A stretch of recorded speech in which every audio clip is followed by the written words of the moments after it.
thing about slings, they hide well.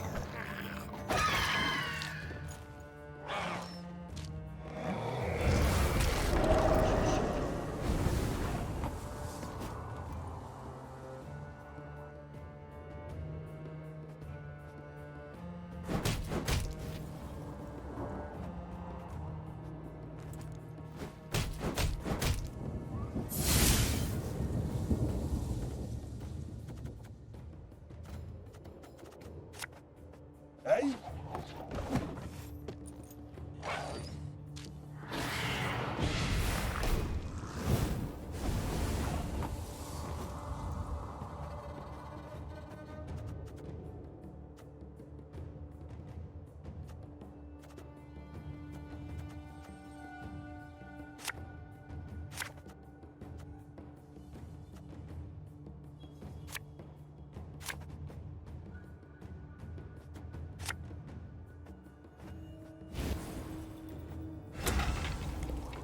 Greetings. What is it?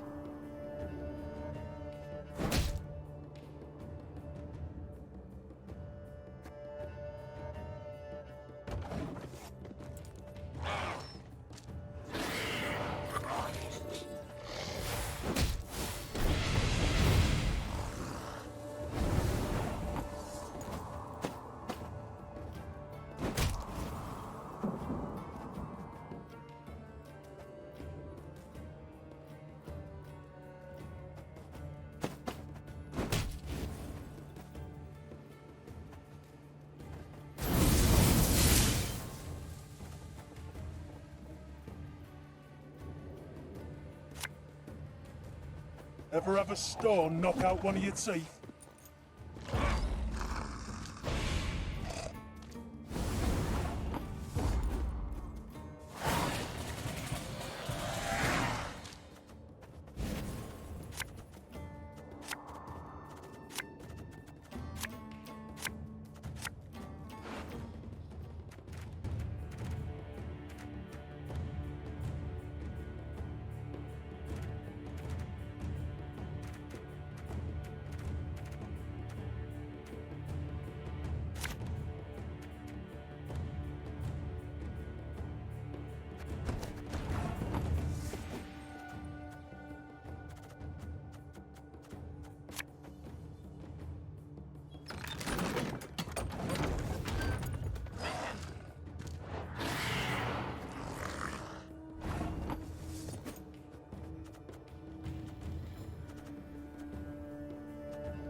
You mad?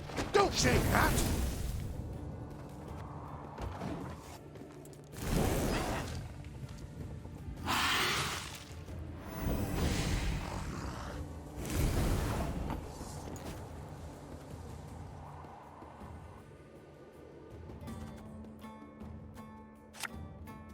Left, right, left, right.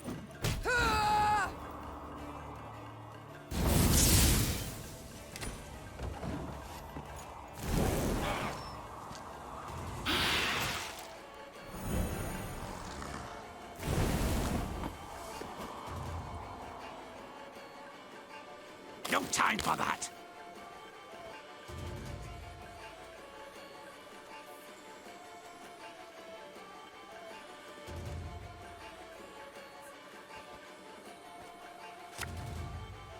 Blood washes away all shame!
So, hop hop.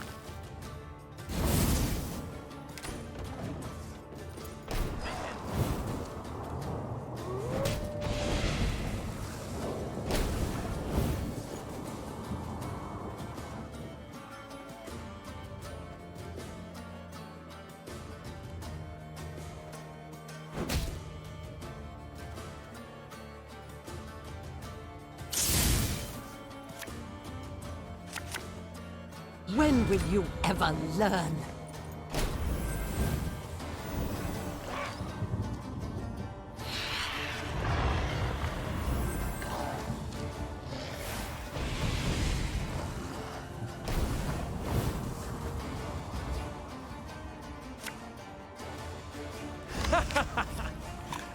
Wait, you're serious?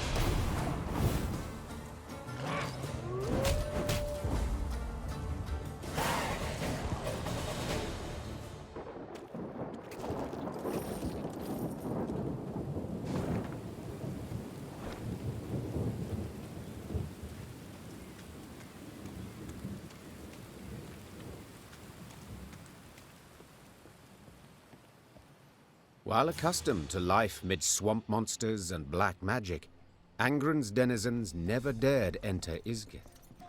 The Lyrians only once saw signs of a human presence there, when they spotted a group of thatched roof huts amongst alders. That settlement, is it inhabited? Meve asked, turning to her scouts. Impossible to say from this distance, Your Grace. The Lyrians entered the village, swords in hand, prepared to fight. But not a soul nor a beast came forth. Some homes had collapsed from rot, while tall grass concealed the paths between them. Yet, someone had been there not long past, for fresh ghoul cadavers lay by the well. Meve knelt beside the corpse of one cut clear in half.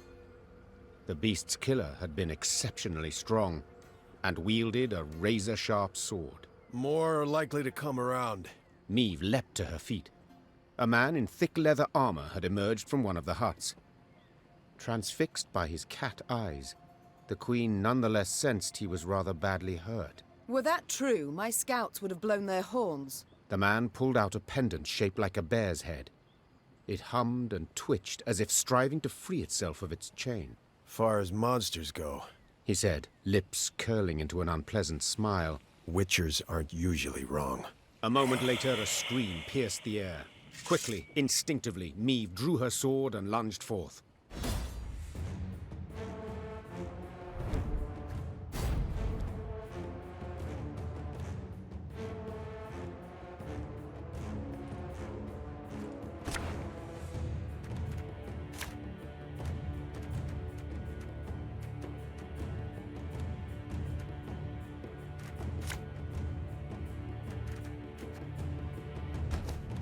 They approach!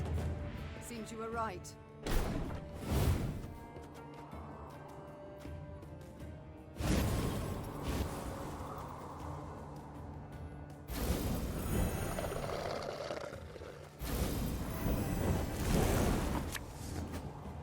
Watch your heads!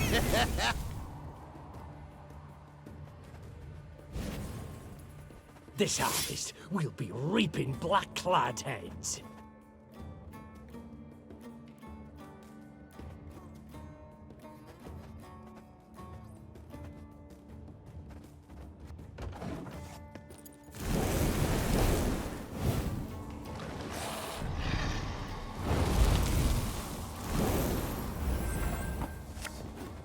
Thing about slings, they hide well.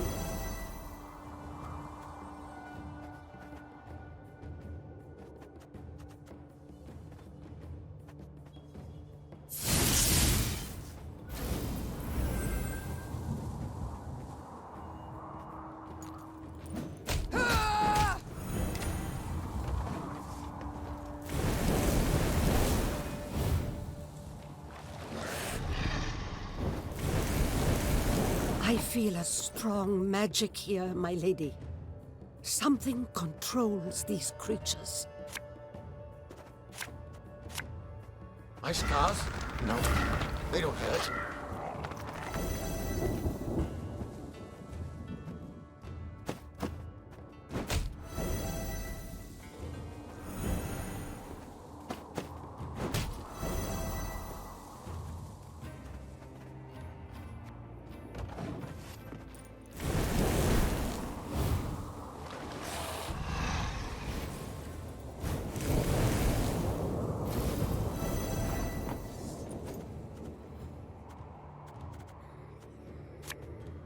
Hey?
Come on, kill me!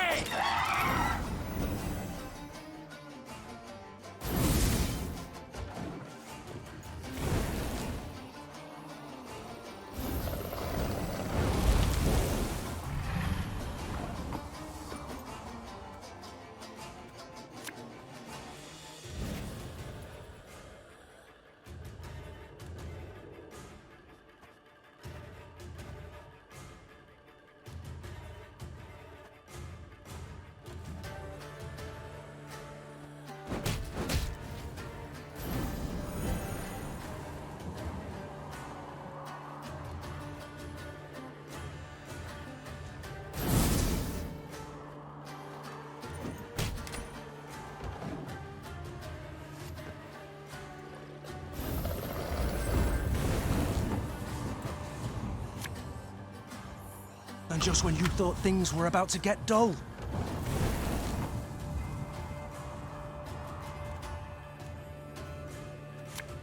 Tomorrow I drink with our forefathers!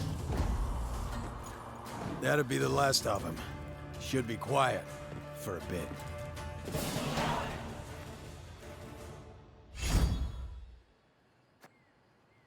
The Lyrians emerged victorious, due in no small part to the Witcher. Thanks for the help. Name's Ivo, Witcher, School of the Bear. Meve, Queen of Lyria and Rivia. Well, well. Didn't expect to see anyone out here. And certainly not a queen with an army in tow. We're not here by choice. I bet not. No one plans to pass through Ysgith. And you? What's brought you here? A contract, perchance? That's right. Hunting a monster. This beast you're out to slay, what is it? Hang on. You mean to tell me you've led your force into Ysgith and don't even know what lives here? I believe I was clear. We're not here by choice. Yeah, but now that you are here, it'll take a minor miracle to get you out. Ysgith swamps, realm of a truly dangerous being. Elves call it Gwent, the Bloody Mistress. Over generations, locals twisted the name until it became Gwent. Indeed. I've heard it. So you've also probably seen her beloved fruit, leeches and ticks. You'd all be wise to stay away from them. This Gwent, what is she exactly? Depends who you ask. Elves saw a fallen goddess in her. Never managed to cut her down while they lived here, but they did stem her growth, kept her from growing stronger. As for the local humans, spirit of a cursed princess, that's their take. Deep belief, actually. Care to elaborate? Stories that she was riding north to marry a Temerian duke. Whole retinue and caravan got lost, wagons got stuck, everybody drowned in the bog. Quicksand got him, that sort of thing. Gurnacora grabbed a root before the quagmire swallowed her whole. Hollered for hours, but there wasn't a soul around to hear her. Leeches, hundreds covered her, settled in for a royal feast. Sucked her dry, drained her to pretty much the last drop.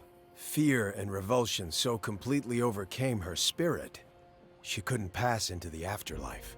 So she came back, revived by Ysgith's magic. Ugh. A chilling tale. Yeah, Sep made up, probably. Don't believe the elven legends either. Gurnacora's a monster, plain and simple. Extremely dangerous, sure, but just a monster. The leeches and ticks, you called them her fruit. It's kinda complicated. We've time enough. Gurnacora's a little like a vampire. They're kindred creatures. Except, instead of feasting on the blood of others, she feeds them her own. I'm not certain I understand. They're parasites, right? She puts them on her body, feeds them her own blood, then hangs them on shrubs and trees. Ugh. To what end? To other monsters, they're delicacies. Sweet, juicy, full of Gurnacora's blood. Irresistible. Any beast that tastes that loses its mind, turns into Gurnacora's slave. So, if your paths cross and push comes to shove, she's not gonna be alone. Find yourself fighting the whole damn swamp. How are we to fight her? How might she be killed? Sorry, sharing secrets. Just not something we do. Not even with those who saved your life just moments past. We gotta wait till she starts feeding the parasites. She's weakest then. Stand a chance to hurt her. Right. So we attack only once she puts the leeches to her skin. Yeah. And when you kill her, if you kill her, any beasts under her spell will weaken considerably. And then, you gotta burn her corpse. I mean it, understand? Burn it. And you? Will you not hunt her any longer? No, I will. Just need to prepare. Realize that today. Gotta brew some potions, blade oils. Come back in a few days. I don't even have that much time. Nilfgaard's hordes pursue us. I must march on. In that case, wish you luck. Lots of it. I suppose there's no argument that would persuade you to ride with us. Your Grace, mutations strip us of emotion, not reason. The Witcher vanished midst the trees. And Meve simply hoped her soldiers had not overheard any part of their conversation.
Caldwell had summoned Nilfgaardian support.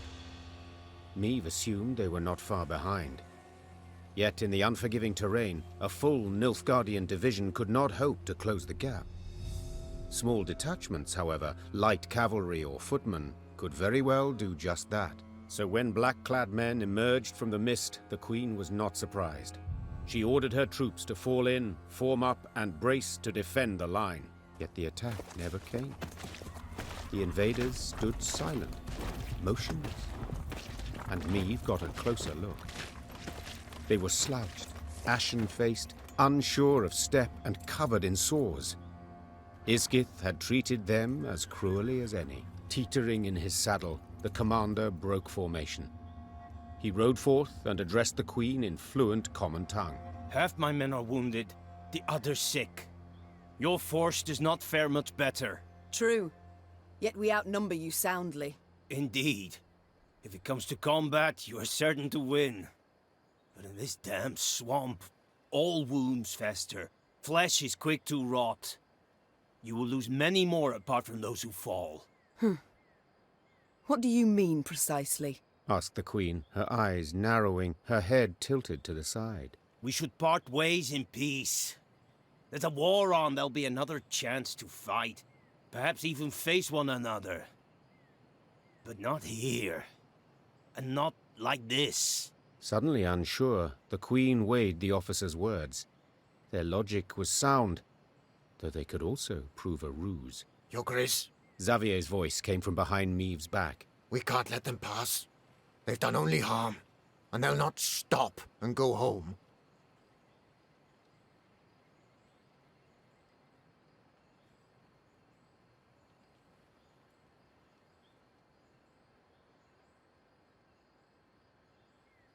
So be it.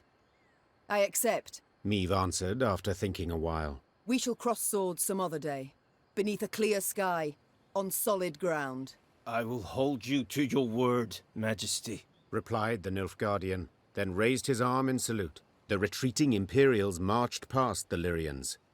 Along the slim path, their shoulders nearly touched. Meve soldiers glared from beneath their brows, their eyes locked on the foe till the last vanished in the woods.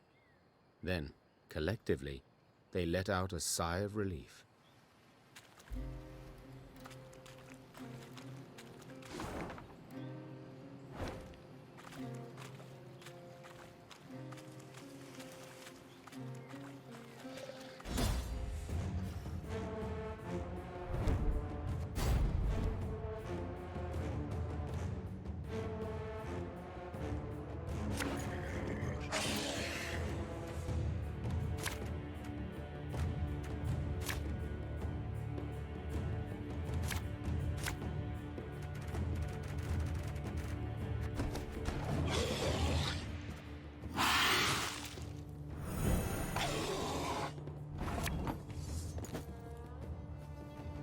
Yes?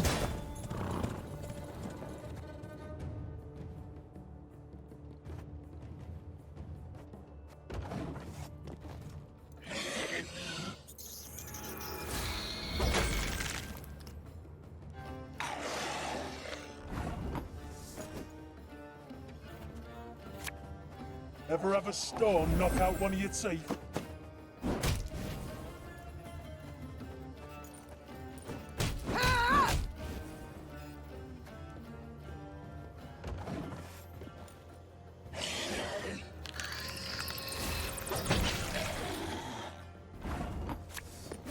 I've hit the white of an eye from half a league away.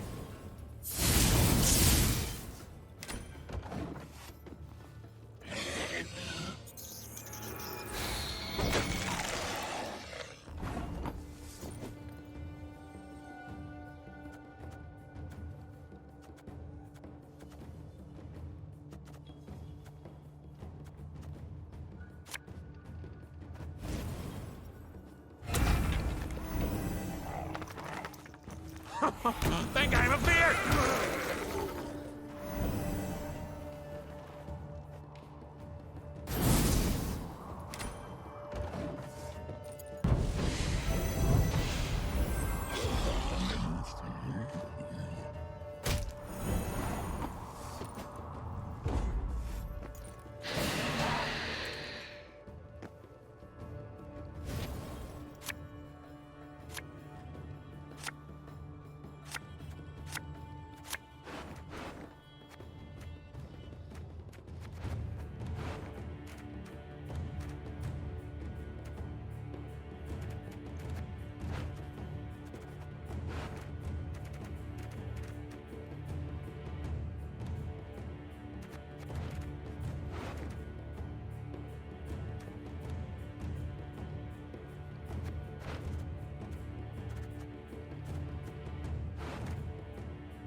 catch!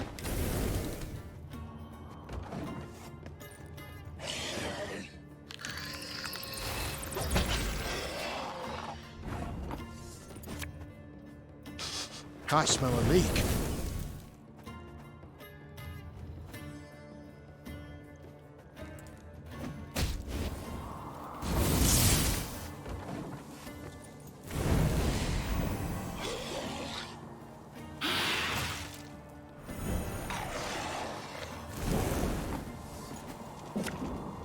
Bigger they are, easier they are to tug.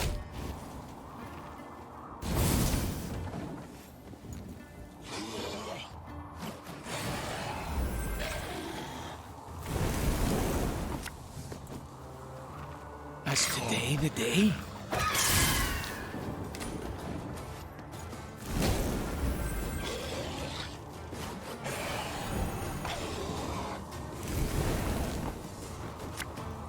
Feel any burning? See a local healer or wise woman.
For you, pal! Anything.